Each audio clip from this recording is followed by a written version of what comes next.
Hi everyone. Welcome to our SIGUCCS webinar, How to Deliver Our Desktop Support Services the ITIL Way. This webinar will be presented by Josh Lawrence. Josh is the Technical Services Manager at Washington University in St. Louis. But before we just jump right in, I want to make sure everyone is muted by default, and that helps us just cut down on the background noise. But you can use the chat feature in order to send us questions. So could everybody just send me a chat and say hi so that I know that you know how to use that feature?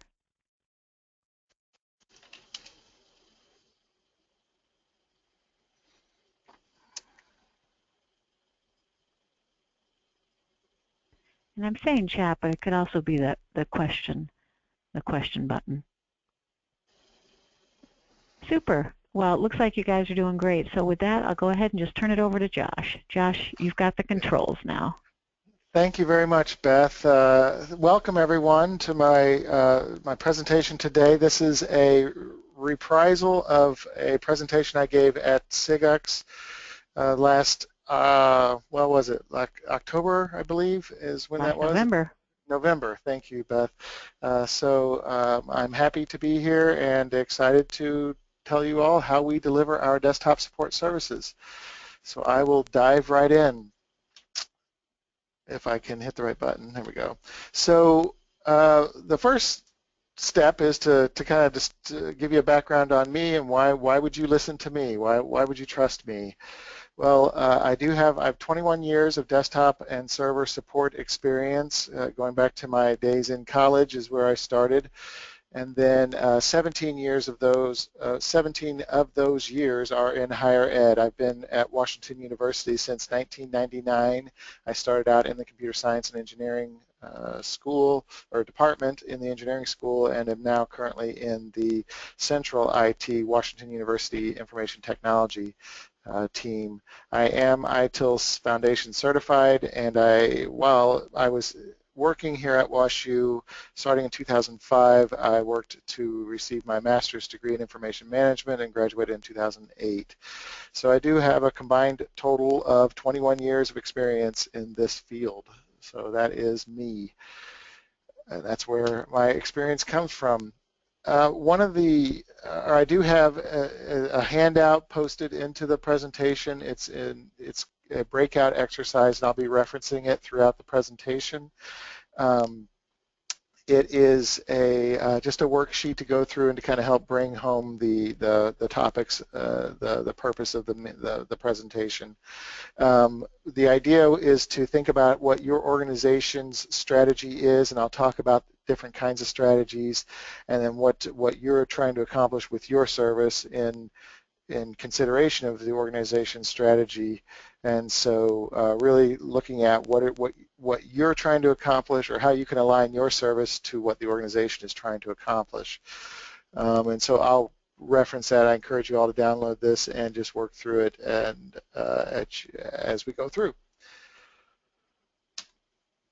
So the speech is organized into 4 parts. The first one I'll talk about how we deliver how our service is set up to how we deliver our service, how we're organized to deliver that service. And then the second section is about staffing desktop support services based on different strategies. The third one, I talk about metrics and how we measure our service and the different aspects and the different measurements we take, and then identifying metrics and the importance of the fourth part is the importance of identifying metrics in your organization for your specific strategy, and I'll give lots of examples for that kind of thing. So moving ahead, I'll dive right into the part 1, how we deliver our desktop support service here at WashU. In this section, I'm going to describe how we're organized to deliver the service, how we provide a quick service, which is one of our strategies and our goal, and that really what we focus on is that our users can call us. They can also email and submit a ticket via the web, but we really encourage folks to call us in order to get that expedient service, in that for the most part, other than requests for items, we look at resolving incidents as quickly as possible via the phone, because that's when people can explain our problems and we can tap right in via remote connection and solve the problem quickly. Who are we? We are an organization we call ourselves the Solution Center. Again, you reach us by calling 935-8200. We advertise ourselves as the people that can fix your computer problems. And again, as I mentioned, you can request our support. Users request our support by phone or email.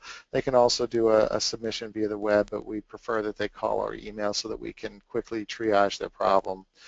Some of the most common problems we get, the top 4 categories of problems are: top is email. About roughly 15% to 20% of our tickets are related to email, whether that's a problem with the desktop, problem in Outlook, or a problem configuring their phone to email, or they're not sure if they sent an email and it didn't go, or but it could also be requests for an email account or requests for distribution lists, those kinds of things. Then another is just, as you can imagine, the normal computer problems. They can't access a file that they're supposed to, that's on a network share, or perhaps viruses that, or pop-ups in their browser, that kind of thing. Again, the top 4, I mentioned the top 1, but not the top 4. The top category is email. Second is software, and that's typically related to requests for software, not so much issues or problems or how-tos, but those are a small percentage. And then third is printer issues, and then fourth is hardware problems. So those are our top categories of problems that we solve. Josh, a quick question for you. How big is your user base? Good question. I'll be talking about that a little bit later, but just off the cuff, our latest number right now is 2,744. At the time of this, when I initially created this presentation, it was around 2,500.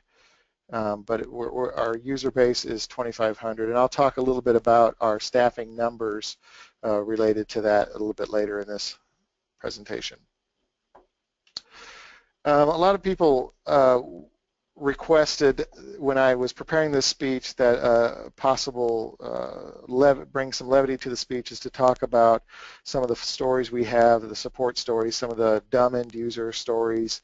And the best one we could come up with here was that we had a user that was reporting that their battery kept draining and their laptop was shutting off while they're at their desk.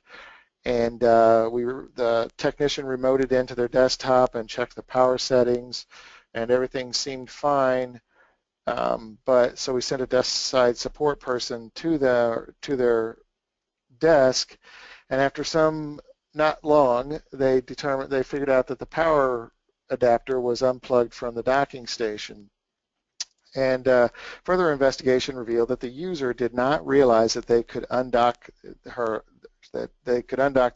docking station, undock the laptop from the docking station. And so instead of undocking and taking the laptop every night, the user was disconnecting all the cables from the docking station and taking the entire docking station, stuffing it in her rather large purse, and taking it home, the whole thing home at night. And then when she got back, she occasionally would forget to plug the power adapter back in as she's plugging in all the additional cables, and didn't realize that the power was not connected. So it is things like that that remind us that there are some users that need a little bit more hand holding, and the resolution in that case is show her how to undock from the docking station.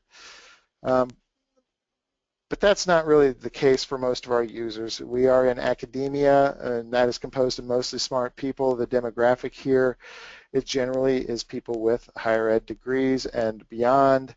And while there may be a tendency, and we have a tendency when we're creating documentation or rolling out a new service, to think in terms of the lowest common denominator, and because those troublesome users tend to stay at the forefront of our consciousness or our awareness, but the truth of the matter is the vast majority of our users are smart, technically savvy people, and so we try to keep that in mind as we roll out new services. A lot of the problems, though, that we deal with these smart problems, as I've talked about, their email is the top one. Software, like Excel, hangs when I when I open up this spreadsheet.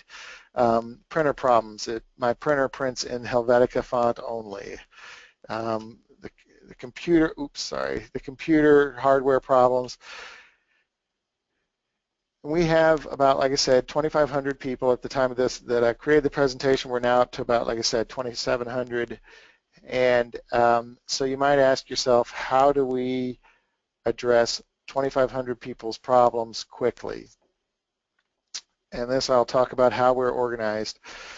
As you can see in this graphic, the entry point to our organization is at the level 1 call center. I emphasize the phone number always because that is our easiest way to provide rapid response support.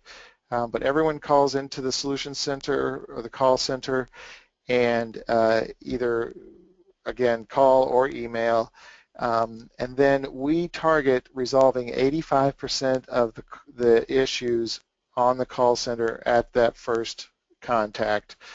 That means 15% of the problems, the things that we can't solve, whether they require a physical presence or they require more in-depth diagnostics or some perhaps departmental knowledge, those we then escalate to the desk side support group, which we also call level 2. And we target only 15% of the tickets going to them, and we generally hit that mark. Sometimes we rarely go over 85%, but we are generally satisfied with around anything above 70%, but we usually get around 85%.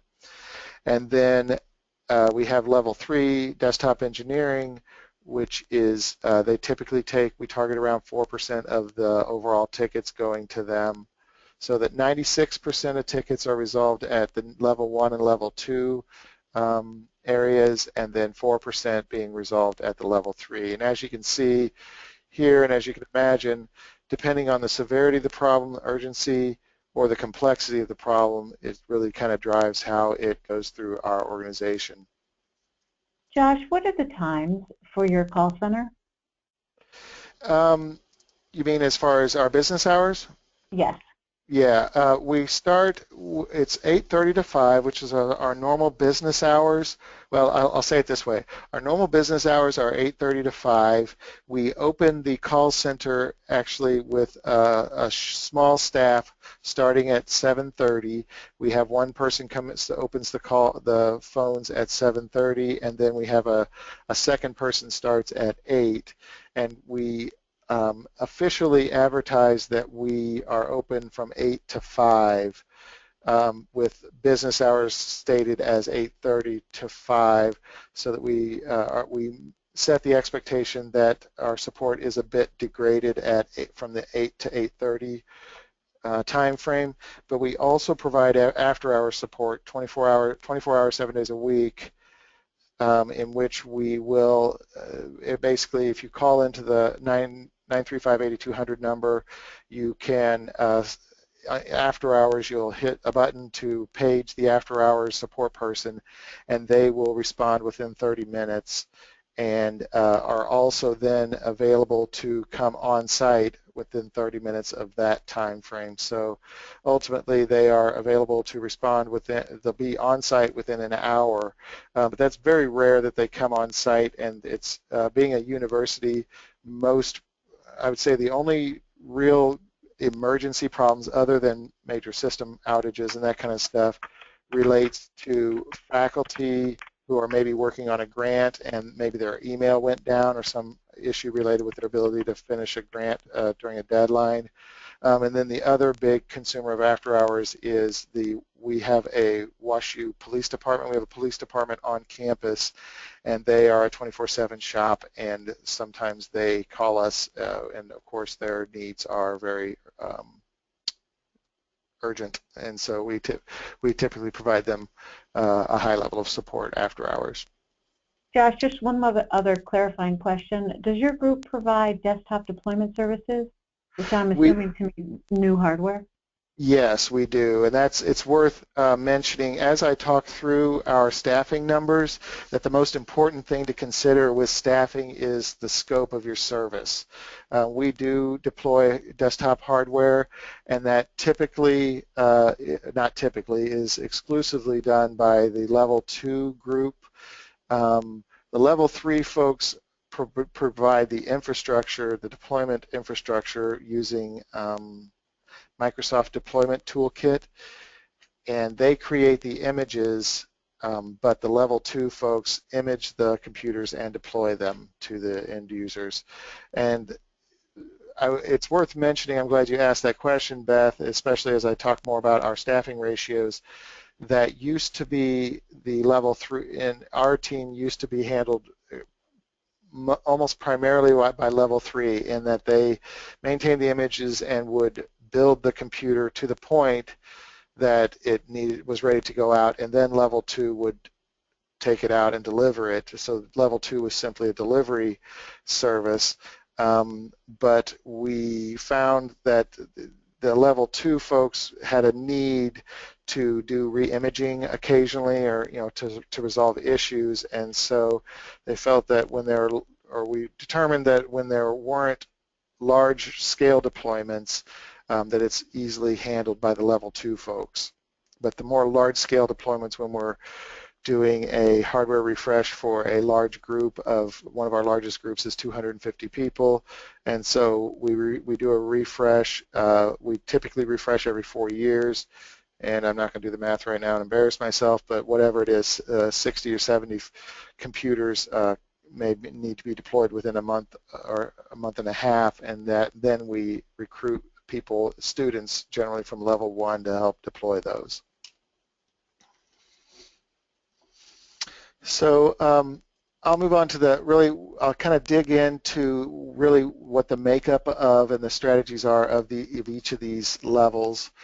First is our level 1 call center, and we target answering all calls on customer's first attempt, or target answering 95% of all calls on the customer's first attempt, so that when a user calls in, they're not put on hold. They get a voice on the first few rings, not the first ring, but so they don't get don't get put in the queue. If they do get put in the queue, on average they're in the queue for no more than 12 seconds, and that's obviously an average, with 95% of people being in the queue for 0 seconds, sometimes being in the queue for 5 minutes, yields an average of 12 seconds, but that's the number that we've found to keep our customers happy, that as long as the average is under 12 seconds. The second thing the other thing we target is being on the phone for no longer than 20 minutes. The idea there is twofold. One, to keep the customer, so the customer is not sitting on the phone for too long, so they're otherwise, so that they're not kept on the phone for 20 minutes, so they can actually do work. But also so that our technicians aren't sitting on the phone for a long time and missing other calls.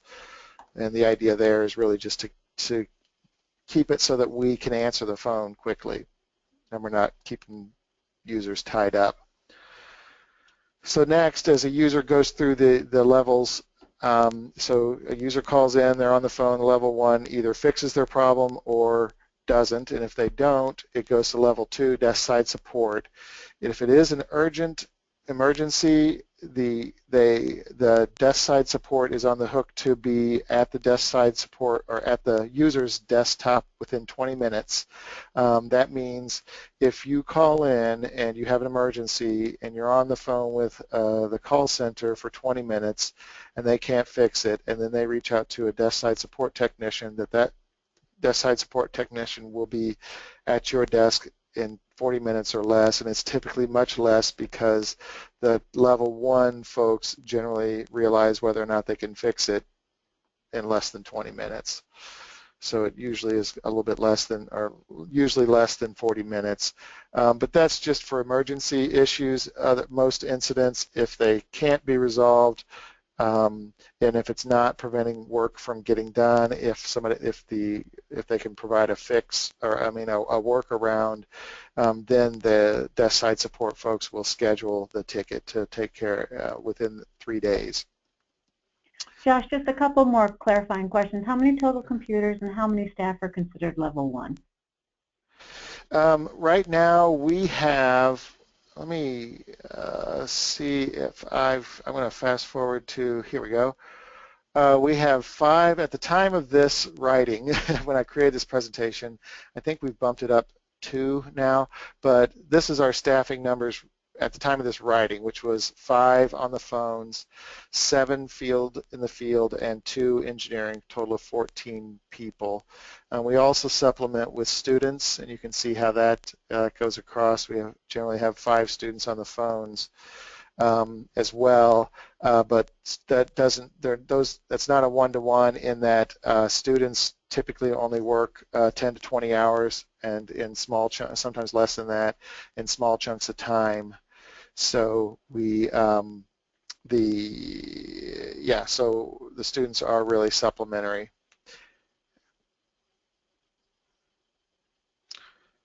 Any other? What was the other? No, well, total computers and how many staff are considered level 1. So. Yeah, in total computers, honestly, I don't think I have a number for that. We generally think in terms of total devices, and we generally look at users have an average of 3 devices. Some users have a desktop and a laptop, and then our team provides support for primarily the administrative side of Washington University, the administrative staff, but we also provide support for 2 schools, the School of Social Work and the School of Law. And those users tend to be very similar in their computing needs, and I speak very generally there, but having come from, I worked for 13 years in the School of Engineering, engineering folks tend to have a lot more devices per head count because they have research labs, or they have multiple computers because they have a Mac and a PC and maybe a Linux box. So it gets much higher, but also I would throw in there that our team does not support students, and students typically have a lot more devices per head count. Not a lot, but they, as you can imagine, they have their iPhones, their tablet, and a computer, and then also they'll have their PlayStation, Xbox, and other, Rokus and all the other devices. So the long-winded response was that it varies, but for us, it's pretty much a single computer and then 1 or 2 mobile devices per user. So our numbers are still around 2,500. I would say roughly, to make an estimate, we're probably around 3,500 total devices. Does that answer anything, Beth? It does.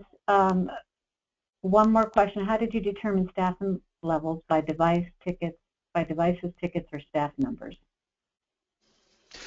Ticket numbers is really what we, well, I mean, that's not true. Our first analysis is treated based on head count. So we typically assign a single field tech being desk side support to 300 users. So we do 150 to 1 is our straight desk side support number, and we start there.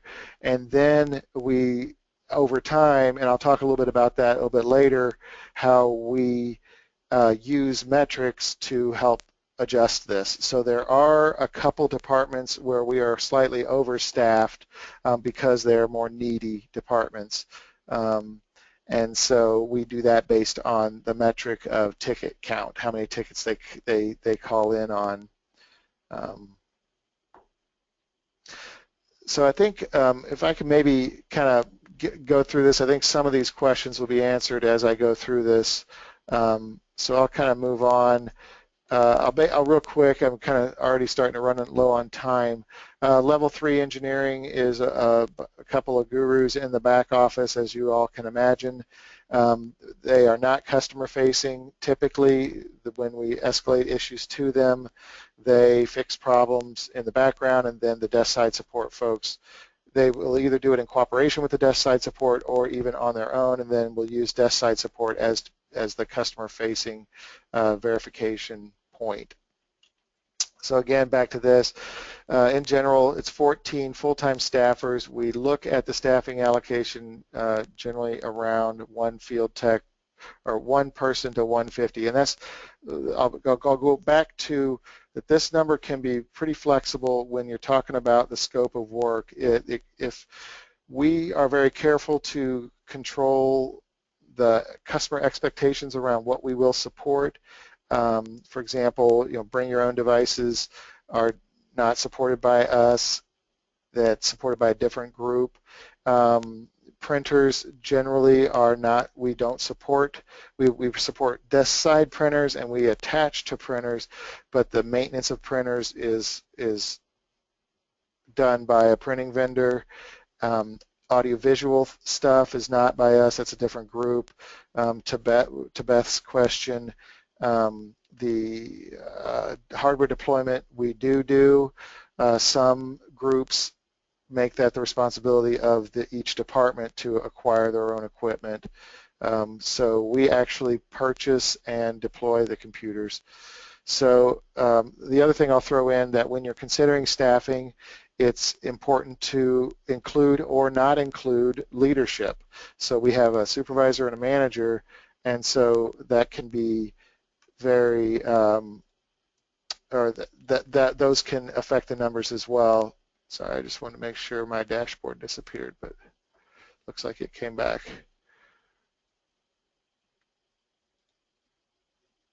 Sorry, I just jumped out and my dashboard disappeared.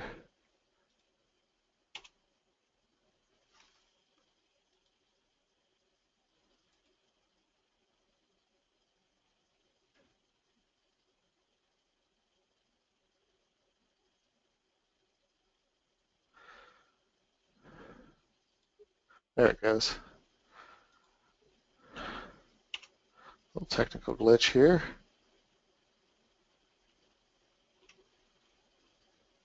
Sorry about that.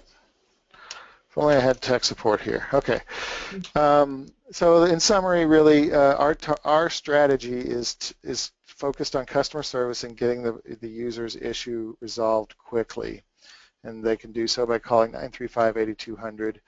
95% of all calls are answered on the first attempt with a average of 12-second wait, less than 20 minutes on the phone, and then another 20 minutes to get a technician to your desk. And that results in a 96% response within 40 minutes. So that is our service, and that's how we do it. So one thing as the exercise, I'd ask you to take a look at the handout and choose an organization. I have a couple suggestions or a few suggestions there just for fun, but you can either choose your own organization or pick one of the fictional ones, and then you can kind of think about what strategy and how you would staff to accommodate or to meet the needs of the strategy of your particular organization. For example, if I were thinking about Springfield Nuclear Power Plant from The Simpsons, if anyone certainly everyone knows about Springfield Nuclear Power Plant and Homer Simpson as the safety officer. But if I were running an IT shop for a nuclear power plant, I would be targeting stability and infrequent changes. Dunder Mifflin is the paper company from The Office. I would probably look to competitive advantage, looking for IT ways in which I could distinguish myself from other paper companies via IT. And then Uber is just staying cutting edge. Amazon, highly focused on customer service and also innovation, cutting edge. So just I'll give you a minute to, well, probably our priority giving you plenty of time to pick your organization. So we'll step through the other sections of the handout a little bit later. So now, are there any questions? I've kind of already answered a few, but are there any others at this point? Well, the couple that have come in, and again, being sensitive to time, Well, do you deploy and support the classroom computers? We do not. Or no, I'm sorry, we do. I said we don't because for a while we didn't have any. But there is only one school that there's two schools, but only one of the schools has classrooms, and it has two, one that's a classroom and actually one that's a lab. And so we do that as a project. And the way I manage projects within this organization is we target known downtimes, and I'll talk a little bit about that in the metrics section, but real quick summary is we know that our busiest times on the call center and in support in general are Monday, Tuesdays, and then about halfway through Wednesday. Monday, Tuesday mornings from about 8 to 10, and it picks up again at 1 o'clock or so. And then Thursdays and Fridays starts to drop off a little bit, unless, of course, there's something dramatic happens. But our general pattern is that Thursdays and Fridays are a little bit slower on the support desk.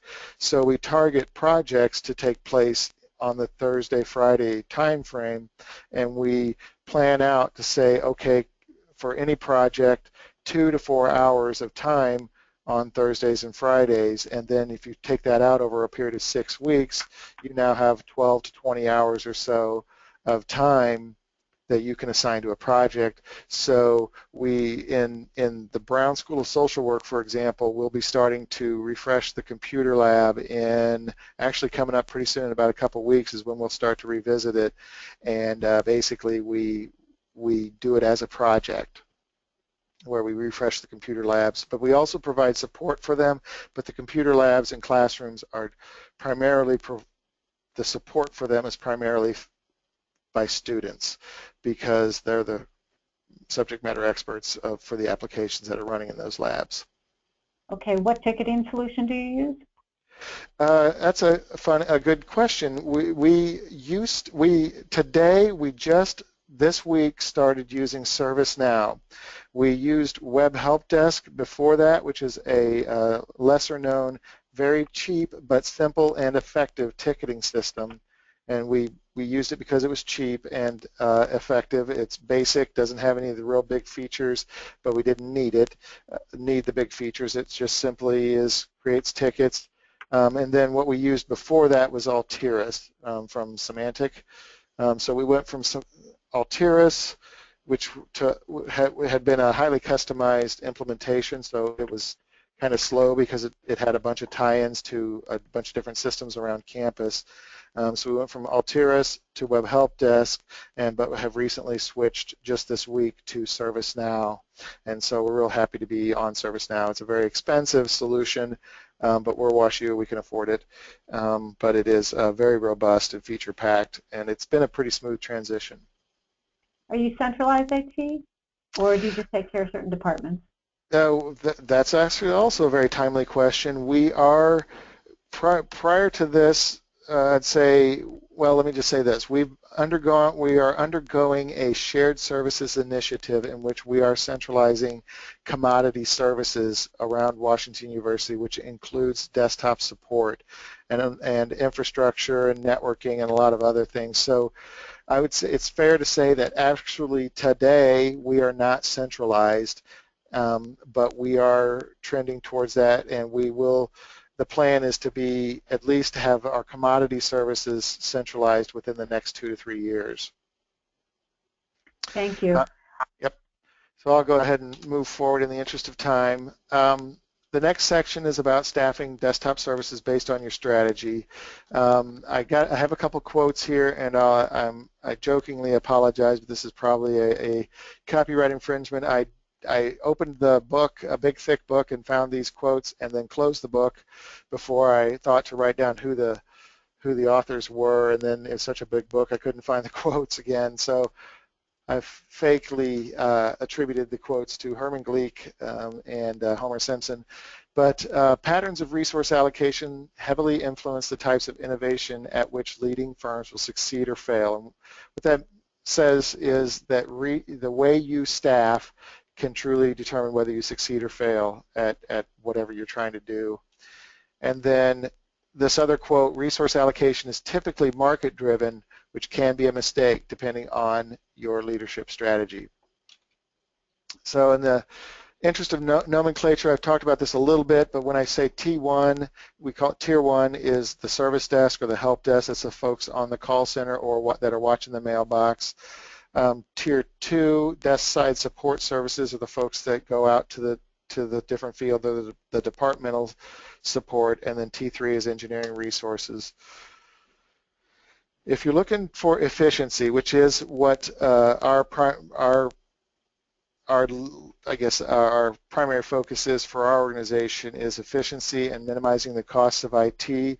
Across the country, universities are tightening their IT belts and budgets are being cut, and so they're typically looking for efficient IT organizations that are keeping the lights on, looking for stability, managed changes, defined life cycles, and not so much innovation. They're not looking for innovation, at least if they don't see IT as a strategic component of the organization.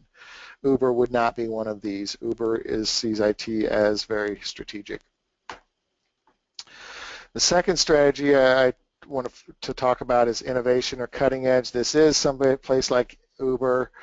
They want to innovate. They are looking to be cutting edge, lots of frequent changing, utilizing IT for competitive advantage, or utilizing IT to enable innovation and to be bleeding edge, keeping on the front end of technology and having the latest and greatest technology. That requires a little bit heavier staffing in the engineering side because you need people with broad skill sets and deep expertise to manage those changes and to capture trends and jump on them quickly and adapt to those trends. And less so, or we're focused on the front end support.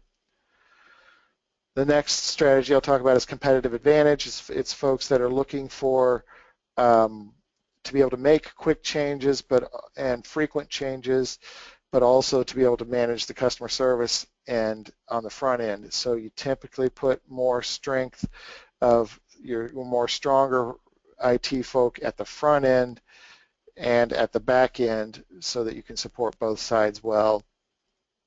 Next is the strategy I refer to as running wild, and that's really, this is what happens, and I've been in an organization like this. In the absence of leadership vision or leadership involvement in IT, you have the IT folks doing whatever they want on whatever day. So they'll pick their pet projects. There's no there's no direction, and so people will move between roles as needed or as customers demand them to. So in summary, this table kind of summarizes what the different strategies can result in and kind of different ways to look at them. For example, innovation. If your company sees IT as strategic and wants IT to help with innovation, that typically translates to a quick adoption rate of technology. So you want engineers looking at the forefront, looking at new technologies and adopting them quickly, short life cycles for equipment and software. There's generally a higher cost associated with that because you're going through more stuff, and then a broad service scope, so you do more stuff and support more devices, more software, more hardware. So in summary, it's important to know and understand your organization's strategy, staff according to that strategy, and then listen to leadership, not your customers. Let leadership listen to the customer. Are there any questions there? Hearing none, I'll kind of move forward. Next is this. So for the next section of the handout, and I'll kind of go through this pretty quickly because we're already running a little short on time. Go ahead and just choose a strategy for your organization of either of the ones listed on the handout, or think of some for yourself. So I'm going to dive into metrics and how we measure our service. This next slide, just as an example, this doesn't translate well over the webinar, but this is I'll just explain it real quick. This is a video, and I'm a big car guy, so I love this video. It's an Indy 500 pit stop, and it takes about 11.5 seconds for them to replace all 4 wheels and fill the gas tank. and I'll come back to that in a moment. So what we measure are the following. We look target these kind of four headings. We look at individual performance, then customer expectations and satisfaction, and then we measure history and trends, and then we look for areas of improvement. And so I'll talk to each one of those individually. As far as performance, we look at what each technician, like number of calls they've taken over over a month or over a week, and then tickets opened and closed.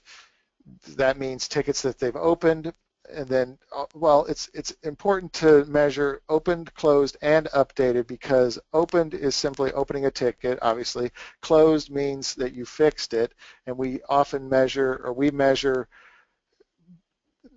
you saw the percentages I had earlier. We look at how many tickets were closed at the call center versus how many were closed by desktop support technicians.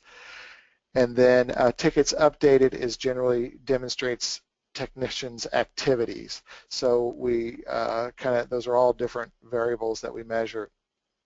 One that we don't measure and we're trying to figure out how to measure is efficiency. I have a friend that works at AT&T, and he's a linesman, and they measure how many times he has to go back to the same site to fix the same problem. So if he gets a demerit or some negative thing, if he has to go back to the same spot more than 3 times or 3 times or more.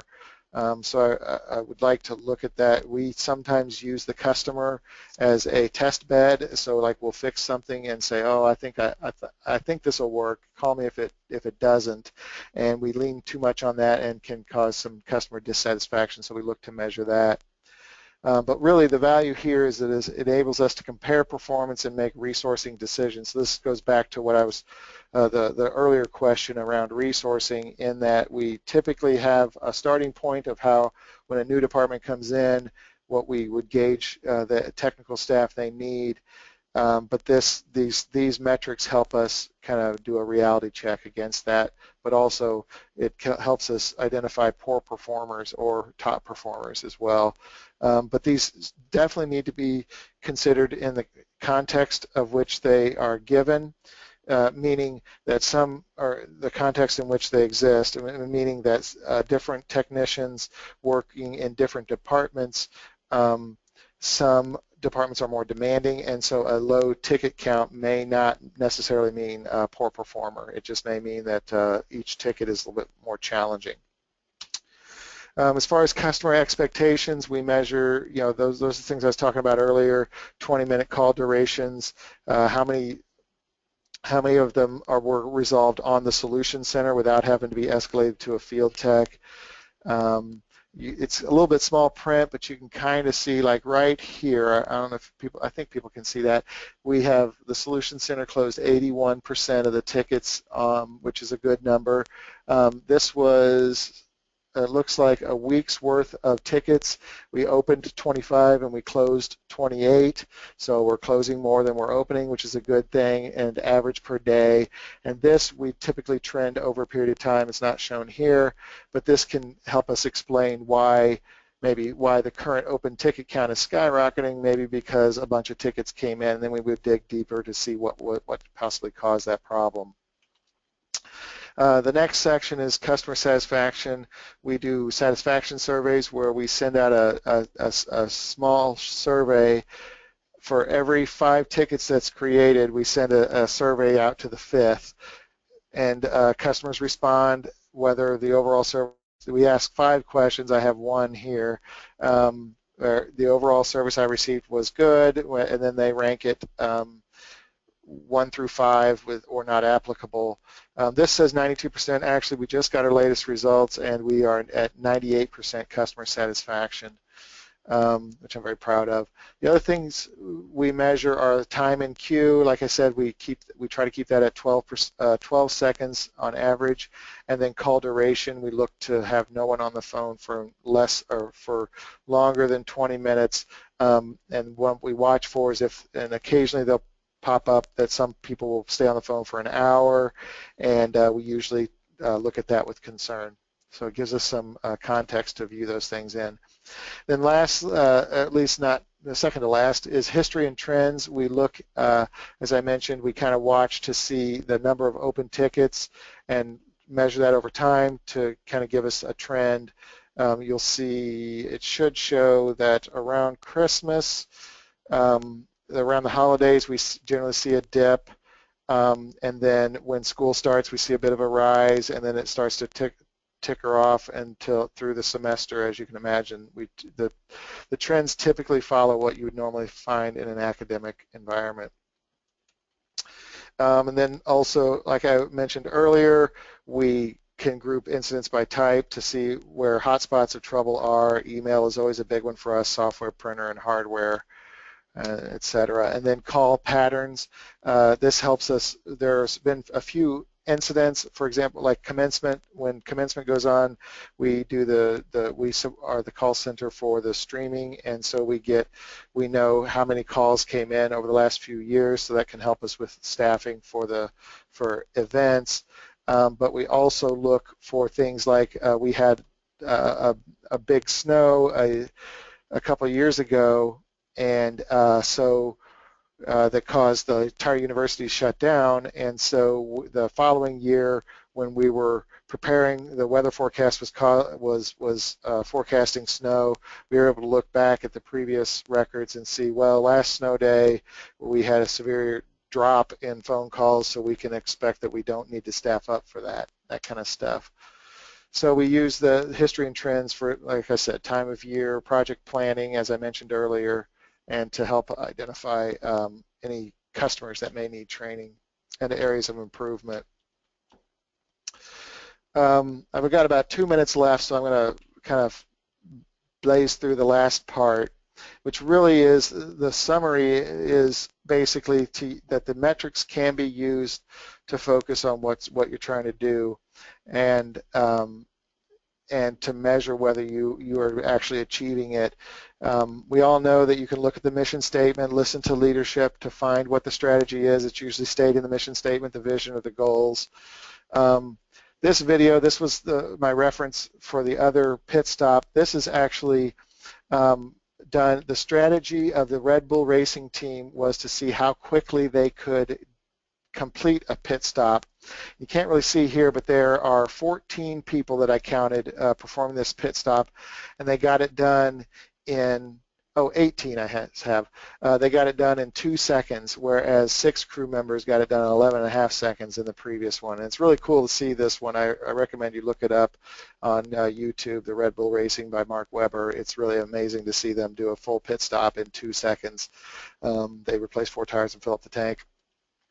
But the point of the whole thing is that there is a formula to this. I come from an engineering background. Figure out the strategy. It should come from leadership. Identify the metrics that can be associated with that strategy.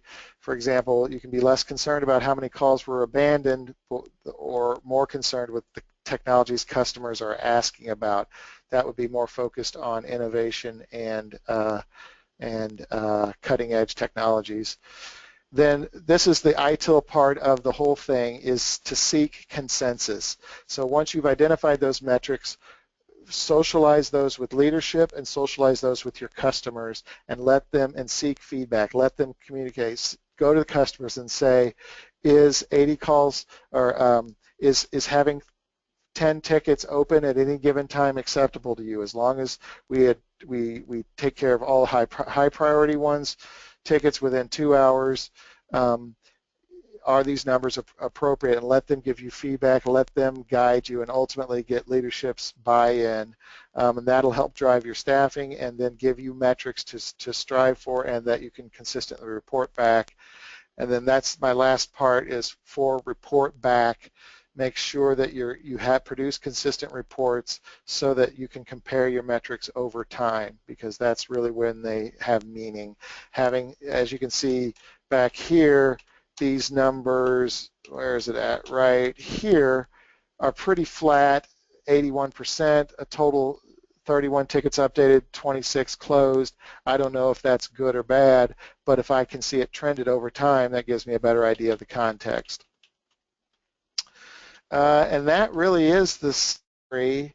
I've got some example strategies, speed to market, reduce cost, superior customer service. Those are all things that companies, organizations may want. So again, establish your metrics, seek consensus with your stakeholders, report, and then lastly, don't rest, celebrate your success or fix what's broken. Great, thank you. Thank you, Josh. Several questions came in kind of throughout the last part of the presentation, but in the interest of time, I think what I'll do is I'll just get a copy of those and share them with you, and then we can kind of give the feedback to the specific individuals. Yeah, that works for me. I have been recording this webinar, so that will be available on the SIGUCCS website within the next couple of days. And Josh, if you could give me the PowerPoint as well, that way I can make that available in case someone just wants to look at the slides and not actually view the entire presentation. Absolutely, no problem. And then just, do you have your contact information on the slides at all? I do not, but I'll put it there. Okay, if you could, that would be great. So then if anyone has any other questions, I think, Josh, would you be willing to just have them email you directly? Absolutely. In fact, I'll put it up here now so people can see it, jlawrence@woostel.edu. And I'll put it on the slide, though, as well. That would be great. I mean, as I'm reading through some of the questions, if we weren't able to answer, I think, you know, so much of it, many of them are just related to understanding the environment, the specifics of the environment, and there's actually quite a bit of interest in the move to ServiceNow and some of the motivations for that. But like I said, I think we'll just grab those and I'll have you get back to those people individually. Yeah, that sounds fine. I'm happy to talk about it, and certainly for anyone to reach out to me, I would be excited and happy to talk to anyone, especially us having this common interest in universities and colleges. So always eager to talk to a peer about these sorts of things, and would love to hear your questions and engage in some interesting conversations. Well, thank you so much, Josh, for sharing this presentation and most importantly, your knowledge. And everyone, for those of you who have participated, thank you so much in supporting SIGUCCS and being interested in the work that we do. With that, I'm going to go ahead and end the webinar. Great. Thank you very much.